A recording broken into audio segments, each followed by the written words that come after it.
After your live weather update here, we're talking about winter storm warnings all the way to the beaches of Washington and Oregon. What's up with that? Right now, the cold air hasn't even gotten here at the surface yet, but it has in the mountains, obviously. You can see the Cascades getting pummeled here. We've got major snowpack on US 2 Stevens Pass, also Snoqualmie Pass at 90, even closed in spots. And the coastal range has been getting some snow around Portland. So snow levels up around 6,000 feet now. They'll be coming down all the way to the valley floor tomorrow as the Arctic front slides to the southeast. And then we will set the stage for severe weather on Thursday. Live updates every 30. We'll see you in a bit. It's an outdoor amphitheater for Mother Nature's fury.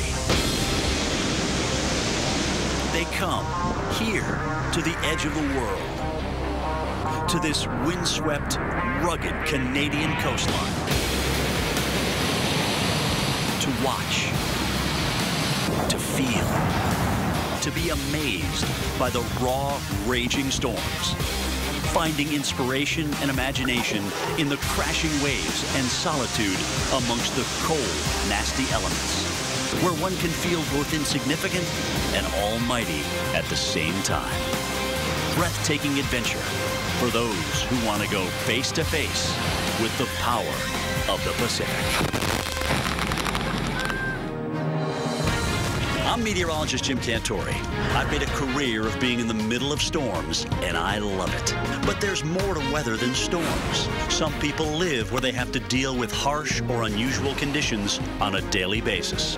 On Cantore Stories, we'll take you to these places. You'll meet the people that call them home, and we'll immerse you in their culture. On this episode, we go storm watching. It's probably the best place on the west coast of North America to watch powerful winter storms. Hi, I'm meteorologist Jim Cantore, and this is Tofino, Canada, where, believe it or not, people actually take vacation time to experience weather like this. From November to March, it's showtime in Tofino. That's when you can get hurricane-force winds along with massive swells. The result? Legendary winter storms. Dr. Jekyll arrives around March and is here through September, and right about November, Mr. Hyde shows up. We'll get, maybe 10 storms a year that it'll blow, 60 to 70 miles an hour. Beyond that, there's a host of minor storms where, waves of 10 feet, 15 feet are pretty much an everyday occurrence. And for those that want to see Mother Nature perform in all her glory, there's no better place to be.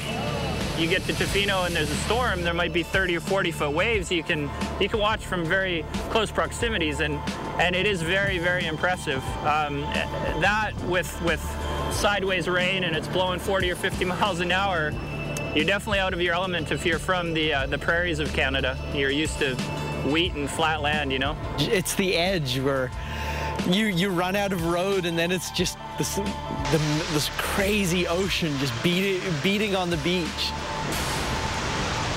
Tofino's location puts it directly in the most common path of landfalling storms on the west coast of North America. You've got the vast Pacific Ocean that's an enormous source of heat and moisture. And then we get these cold air masses from the Bering Sea, from Siberia, dropping southward and engaging that moist Pacific air over the ocean. That results in this explosive deepening of weather systems that then move onshore. You get the heavy southeast winds and 25 to 30 foot swells in a big storm. But yes, really, we're the first point of land, the first point of contact with those big systems as they peel out of the Gulf of Alaska. Well, growing up at Estaousta, right on the beach, our walls would vibrate and the windows bulged in and out. And when the rain hits the windows and it's got bits of ice in it, it sounds like it's going to break it. It can be pretty gnarly. It's not affected by man up here. It's beautiful. The fresh air in your lungs, the sound. You can feel the waves hitting, even when you're 100 yards away. You can feel it. It shakes the ground. It's an awesome, incredible thing. The fact that I could hear it coming, and I'm standing there thinking, is it really going to come over and hit me? it's really, you go, oh, well, you know, that must hit your knee. And then you realize, no, this will cover my head. You watch it slam into the faces of the rocks. And these massive immovable rocks getting worn down. The waves just crashing up over.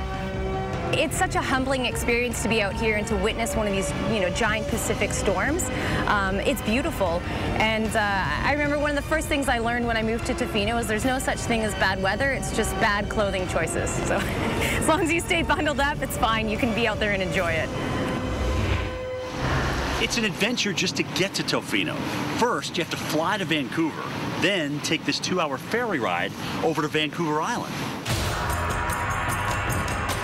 Then, weather permitting, it's a 3-hour drive. But the journey's well worth it. Tofino sits on the west coast of Vancouver Island between the world-famous Pacific Rim National Park and the spectacular Clayoquot Sound. It's one of the rarest places on the planet, being in a temperate rainforest right on the coast. And there's less than 3% of temperate rainforests left in the world. As saying in Tofino, liquid sunshine. We have a lot of liquid sunshine here, and for me, the windier and the stormier, the better. In October of 1967, 25 inches of rain fell in 24 hours just down the road from Tofino. And very close to Tofino lies Henderson Lake. Henderson Lake is the wettest place in North America, averaging 260 inches of rain per year. One year, they saw 337 inches. So Tofino really gets it when a storm moves on shore.